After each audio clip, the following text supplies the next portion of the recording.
जय श्री माता जी। आप सभी सहजी भाई और बहनों का today Sahajayoga news India YouTube channel पर हृदय से स्वागत है। आज हम एक और नए सहजयोग आर्टिकल को सुनेंगे और सविस्तर में आज के विषय का अर्थ समझेंगे। बहुत सारे सहजयोगियों को रात को निद्रा न आने की बहुत बड़ी परेशानी का सामना करना पड़ रहा है और इस समस्या से कैसे बाहर निकला जा सकता है, इस विषय पर इस आर्टिकल में विस्तार में बताया गया है और हम उस बताए हुए तरीके से इस समस्या से बाहर निकल सकते हैं। आप सभी लोग इस आर्टिकल को आखिर तक जरूर सुनेगा। ध्यानपूर्ण नींद अनिद्रा इंसोम्निया से कैसे निपटें। ध्यानपूर्ण नींद अनिद्रा इंसोम्निया से कैसे निपटें, यह सहजयोग का आर्टिकल इम्पल्सेस फेसबुक पेज से साभार किया गया है। आखिरकार अपने नियमित काम करने और अपनी नियमित जिम्मेदारी पूरी करने के बाद हम बिस्तर पर जाने के लिए तैयार होते हैं। हम शांति और आराम से बैठते हैं और याद दिलाते हैं कि हमने सुबह से शाम तक क्या किया। क्या कोई ऐसा है जिसका हमने गलती से दिल दुखाया हो? क्या कोई है जिसने हमारे लिए कोई समस्या खड़ी की है? क्या कोई है जिसने हमारे लिए सच्चा प्यार दिखाया? क्या कोई ऐसा है जिसने हमारी मदद की हो? हम कल क्या करेंगे? हमारे कामकाज की प्राथमिकता क्या होगी? तो इस तरह की बातें हम आमतौर पर बिस्तर पर जाने से पहले सोचते हैं। अंत में हम अपनी आंखें बंद करते हैं और श्री माता जी के बारे में सोचते हैं और अपनी दोनों हथेलियों में कंपन महसूस करने का प्रयास करते हैं।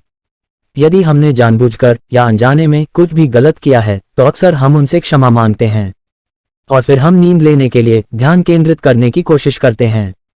लेकिन अधिकांश समय विचारों का प्रवाह आता रहता है और हम अपनी इच्छा के बिना ही कुछ विचारों से चिपके रहते हैं और उसकी श्रृंखला में उलझ जाते हैं। कभी कभी यह 1 से 2 घंटे तक चल जाता है और हमारी नींद उड़ जाती है और हम अनिद्रा का शिकार हो जाते हैं। हम न सोचने के लिए बहुत संघर्ष करते हैं लेकिन हम असहाय हैं।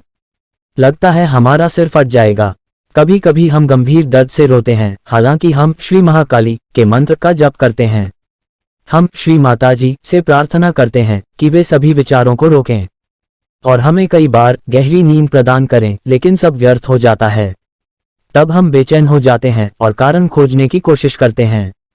हम सोचते हैं कि जिस व्यक्ति से हम दिन में मिले थे और हम उस नकारात्मक प्रभाव से संक्रमित हो गए हैं, उसके साथ निश्चित रूप से कुछ नकारात्मकता है।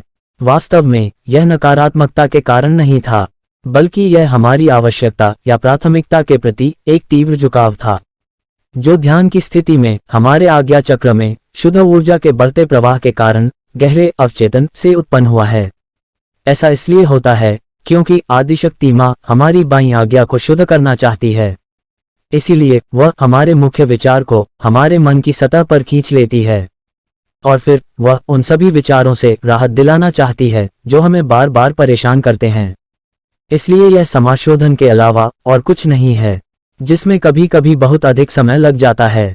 इस स्थिति में हमें अपनी हथेली में प्रवाह महसूस करने के बजाय अपने सहस्त्रार और अपने केंद्रीय हृदय में कंपन महसूस करने का प्रयास करना चाहिए। सहस्त्रार में हम माँ आदि शक्ति से मिलते हैं, जो निर्लिप्त वैराग्य के अपने गुण के कारण हमें निर्विचारिता प्रदान करती हैं, और हम अपने केंद्रीय हृदय में माँ जगदम्बा को महसूस करते हैं, जो हमेशा हमें सांत्वना देती हैं और अपनी करुणा और प्रेम से विचारों की चिंता को कम करती हैं। यदि अस्थिर एकाग्रता के कारण हमें फिर भी राहत नहीं मिलती है तो हमें कुछ श्वास संबंधी व्यायाम करने चाहिए। मेरी जागरूक चेतना से कुछ टिप्स को शेयर करता हूँ। सबसे पहले हमें सांस लेने के बाद जितनी देर तक संभव हो सके सांस रोकनी चाहिए और फिर धीरे धीरे सांस छोड़नी चाहिए। हम इसे कई बार दोहरा सकते हैं जब तक हमें आने वाले विचारों से राहत न मिल जाए। जब हम अपनी सांस रोकते हैं तो विचारों का प्रवाह अवरुद्ध हो जाता है और हमारा ध्यान स्वचालित रूप से हमारे केंद्रीय हृदय और सहस्त्रार पर चला जाता है, क्योंकि केंद्रीय हृदय चक्र के प्रज्वलित होने के कारण यहाँ दबाव बनता है। हमारी सांसें दैवीय शक्ति की एक कोशिका की तरह हैं। इसे प्राण कहा जाता है, जो सहस्त्रार में कुंडलिनी का एहसास करने के बाद हमारे केंद्रीय हृदय चक्र को बढ़ावा देने में सक्षम है। तो हमारा केंद्रीय हृदय चक्र प्राण के कारण गति करता है और अधिक ऊर्जा उत्पन्न करता है, जो पहले सभी चक्रों तक जाती है और फिर अंत में हमारे ब्रह्मरंध्र सहस्त्रार के छिद्र से गुजरना चाहती है। इसलिए यह हमारे सहस्त्रार को खोलने में मदद करता है और हमें इस स्थान पर कंपन महसूस होता है। इस प्रकार हम अपने सहस्त्रार और अपने केंद्रीय हृदय चक्र को महसूस कर सकते हैं। और हमारे विचार स्वचालित रूप से बंद हो जाते हैं। इस प्रक्रिया के बाद हमें अच्छी नींद के लिए लयबद्ध श्वास बनाए रखना चाहिए। यानी जब हम सांस लेते हैं तो हमें अपना ध्यान अपने सहस्त्रार पर ले जाना चाहिए, और जब हम सांस छोड़ते हैं तो हमें अपना ध्यान अपने केंद्रीय हृदय पर ले जाना चाहिए।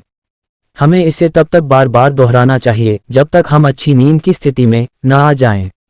हमें यह प्रक्रिया यह सोचकर करनी चाहिए मानो हम अपनी आंखें बंद करके श्री माता जी की गोद में अपना सिर रख रहे हैं और वह हमारी खोपड़ी पर अपनी उंगलियां धीरे धीरे हमारे बालों में घुमा रही हैं। तब हमें बहुत आराम और शांति महसूस होगी। हमारा विचार निश्चित रूप से बंद हो जाएगा और हम एक अच्छी नींद का आनंद लेंगे।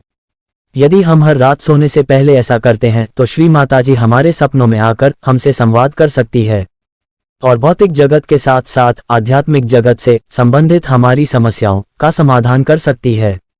सुप्त अवस्था में श्री माँ हमारे सामूहिक अवचेतन को शुद्ध करती है, जो हमारे सभी मनोदयिक विकारों और सभी प्रकार की जटिलताओं का एकमात्र कारण है, जो कई बीमारियों का मुख्य कारण है। प्रत्येक समस्या और रोग आमतौर पर हमारी बाईं आज्ञा से आते हैं, हालांकि वे दाईं ओर या बाईं ओर प्रकट हो सकते हैं। इसलिए ध्यान की सहायता से किसी भी प्रकार की समस्या के लिए सबसे पहले लेफ्ट आज्ञा पर काम करना आवश्यक है। जय श्री माता जी।